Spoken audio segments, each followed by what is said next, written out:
One of the biggest unanswered questions heading into the Testament Season 2 is not just whether Daisy can survive Gilead, but whether she will ever reach the point where Gilead attempts to marry her off at all. By the end of Season 1, Daisy has managed to accomplish something almost no outsider has ever done. She infiltrated one of the most protected institutions in Gilead, fooled the eyes, gained the trust of powerful figures, and embedded herself deep within a system designed to detect and destroy people exactly like her. While other infiltrators were exposed, arrested, or killed, Daisy continued moving through Gilead almost invisibly. But that success creates a new problem. The longer Daisy remains undercover, the closer she gets to becoming trapped by the very system she is trying to destroy. And that raises a fascinating possibility for Season 2. Will Daisy eventually be matched to a commander, or will the entire marriage system collapse before Gilead ever gets a chance? I think the answer may reveal the true endgame of the Testaments, and it could make Daisy the most important character in the entire story. From the very beginning, Daisy has represented something Gilead cannot understand. Agnes was born inside the system. Becca was raised by the rules. Shu grew up believing in the traditions. But Daisy came from the outside world. She knows what freedom looks like. She knows women can choose who they love. She knows people can speak freely. She knows life does not have to revolve around commanders, marriages, and obedience. That knowledge is dangerous, not because Daisy openly rebels, but because she quietly exists as proof that another world is possible. Every time Daisy talks to Agnes, she plants seeds of doubt. Every time she answers a question about the outside world, she weakens Gilead's control. Every friendship she forms becomes another crack in the foundation. And that's exactly why I think Season 2 will put Daisy directly in the crosshairs of Gilead's marriage system. Let's talk about why marriage matters so much in Gilead. Marriage isn't just a social institution. It's a weapon. It's how Gilead controls women. It's how it decides their future. It's how it prevents independence. The moment a girl is matched, her life effectively stops belonging to her. Her husband becomes her future. Her role becomes fixed. Her choices disappear. We saw this with Agnes. We saw it with Becca. And Season 2 could finally force Daisy toward the same fate. The irony is that Daisy entered Gilead pretending to be one of them. Now she risks becoming one of them for real. But here's where things get interesting. I don't think Gilead actually wants Daisy married. At least not yet. And the reason is simple. Powerful people inside Gilead are beginning to notice her. Aunt Lydia notices her. Commander Judd notices her. The eyes notice her. Even Agnes increasingly relies on her. Daisy has become influential. And influential people in Gilead often become more useful as political tools than as wives. This creates a fascinating possibility. Instead of being immediately matched, Daisy may be held in reserve, used, studied, watched, and perhaps even groomed for something bigger. The more influence she gains, the more dangerous she becomes. But here's where Aunt Lydia enters the picture. Season 1 made something very clear. Aunt Lydia is playing a long game, much longer than anyone realizes. She's collecting information, building leverage, protecting certain girls, positioning certain people. And I think she sees Daisy differently than everyone else does. To most people, Daisy is just another girl. To Lydia, Daisy may be the spark that eventually burns Gilead down, because Lydia understands something that most commanders don't. Systems don't collapse because of armies. They collapse because people stop believing in them. And Daisy is quietly teaching people not to believe. Now, let's imagine what happens if Gilead actually tries to arrange a marriage for Daisy in Season 2. The consequences could be catastrophic, not just for Daisy, for the entire system. Think about it. Agnes already questions Gilead. Becca's fate exposed how brutal the system really is. Many girls at Arja Hall have seen the cracks. If Daisy is suddenly forced into a marriage she doesn't want, it could become the final proof that Gilead cannot be reformed. It would expose the truth, that no matter how obedient a girl is, she never truly has a choice. And once enough people realize that, rebellion becomes inevitable. This is why I think Daisy's future marriage storyline could become the catalyst for something much bigger. Imagine a scenario where Daisy is matched with a high-ranking commander. The announcement shocks everyone. Agnes realizes Daisy is about to lose her freedom forever. Aunt Lydia sees years of planning at risk. Mayday realizes its most valuable asset is about to disappear.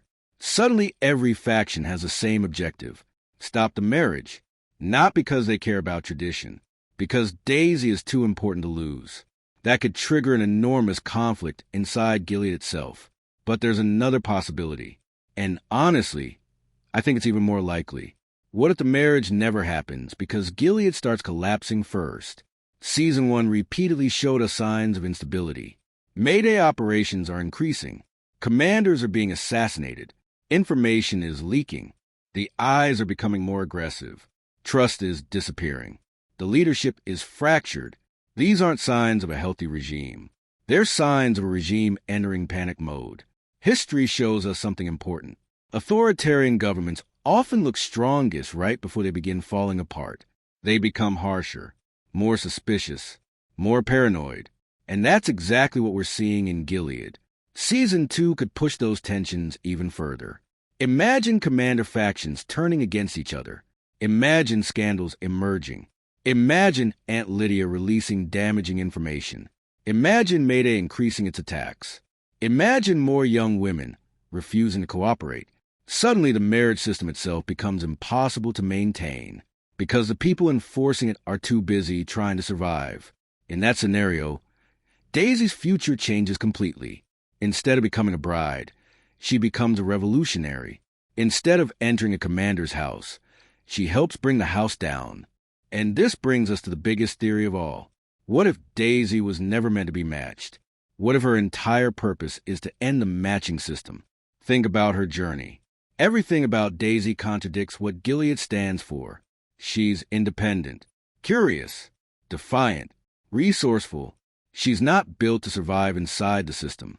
She's built to expose its weaknesses. Almost every major character she encounters begins changing after meeting her. Agnes changes. Shu changes. Even some authority figures begin seeing things differently. That's not accidental. That's influence. And influence is more dangerous than violence. There's also a symbolic reason why this theory makes sense. Agnes represents Gilead's past. She was born into it, raised by it, shaped by it. Daisy represents the outside world. Freedom, possibility, change. If Agnes and Daisy are destined to become the central figures in Gilead's downfall, then their stories need to converge. And that convergence becomes much harder if Daisy is locked into an arranged marriage, which is why I suspect Season 2 will spend a lot of time threatening Daisy with marriage, without ever fully committing to it. The threat itself is powerful. It creates tension. It raises the stakes. But the real story is what Daisy does to stop it. Another clue comes from June. Everything Daisy is doing traces back to June's original mission. June didn't risk everything to get Daisy into Gilead so she could become someone's wife. She sent her there to gather information, build connections, and help destroy the regime from within. That mission isn't finished. Not even close. Season 1 only scratched the surface. Season 2 could be where Daisy truly becomes the weapon June intended her to be. And let's not forget the emotional side of all this. Daisy has already sacrificed almost everything. Her old life, her safety, her identity. The idea of being forced into a marriage would represent the ultimate nightmare. It would mean losing the last thing she still controls, herself. That's why any marriage storyline would carry enormous emotional weight, because it wouldn't just be about romance. It would be about survival. My prediction for Season 2 is this. Daisy will come closer to being matched than ever before. The threat will become real. Powerful commanders will take an interest in her. Pressure will build from every direction. But before the process can be completed, events inside Gilead will begin spiraling out of control. Aunt Lydia's secret plans will accelerate. Agnes will become increasingly rebellious. Mayday will strike harder. The cracks in the regime will widen. And Daisy will transform from a hidden infiltrator into a central figure in Gilead's collapse. By the end of the season, the question won't be who Daisy is going to marry. The question will be whether Gilead itself survives long enough to hold the wedding. And if that happens, Daisy's greatest victory won't be escaping the marriage system. It will be helping destroy the system entirely. Because sometimes the most dangerous person in a dictatorship isn't the one carrying a weapon. It's the one carrying an idea. And in the Testaments, Daisy may be carrying the most dangerous idea of all. That freedom is possible. And once that idea starts spreading, no wall, no commander, and no marriage arrangement may be strong enough to stop it.